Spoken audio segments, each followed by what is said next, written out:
the soul's process of development before embodiment.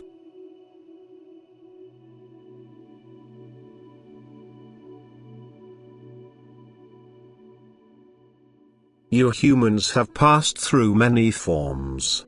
That is, your real self, your soul, had to go through a long process of development before it was allowed to incarnate in a human body. And this process of development was the path through all the works of creation. Dissolved into countless minute particles, the soul had to animate each one of these works of creation and thus slowly mature. As soon as various particles had joined each other, they had to constantly enter new forms, and all forms. The innumerable works of creation contributed towards the maturing of these substances of soul until, finally, all particles were allowed to come together again and as a human soul enter and give life to the last form, the human body. Hence you all had to travel this path of development, since due to your past fall into sin the separation from God became so great that the soul in its lifeless state, which was the result of its apostasy, would never have been able to overcome this vast distance from Him. It first had to be brought back to life, but life could not be granted to the beings which had become sinful. They had to acquire it through being of service. However, the being would never serve voluntarily because it would have been prevented from doing so by God's adversary, whom it had followed into the abyss. But it wasn't meant to remain eternally subject to death. It was meant to be given the opportunity to attain life. And this opportunity was the creation. God seized the fallen spirits from his adversary and made them serve himself. He gave every work of creation its purpose according to natural law and made it fulfill this purpose in a state of compulsion. As a result, it had to be of service and, if only after an infinitely long time, thereby acquired a weak life which nevertheless enabled it to become constantly more active.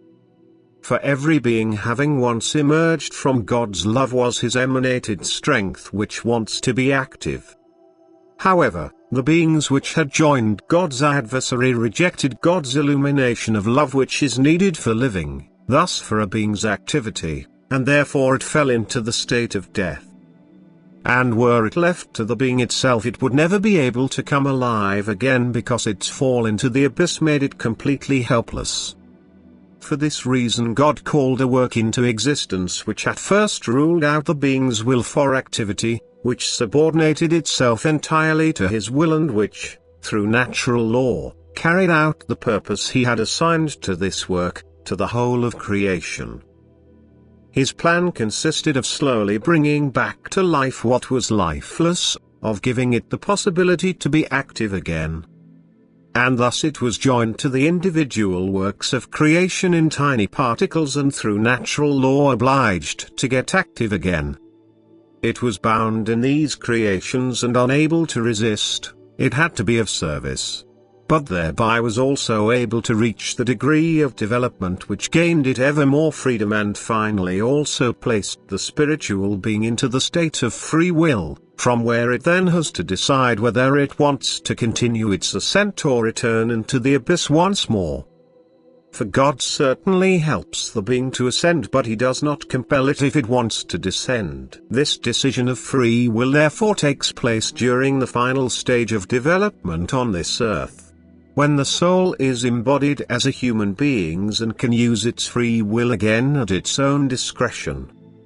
Then the human being must recognize the great mercy of the former process of development and make conscious use of his earthly life. He must prove himself worthy and have the will that his final stage shall take him to the goal. He must strive wholeheartedly for his perfection and thus prove that he belongs to God. He must do whatever it takes so as not to fall again into the hands of the one from whom God's love had helped him become free throughout infinitely long times.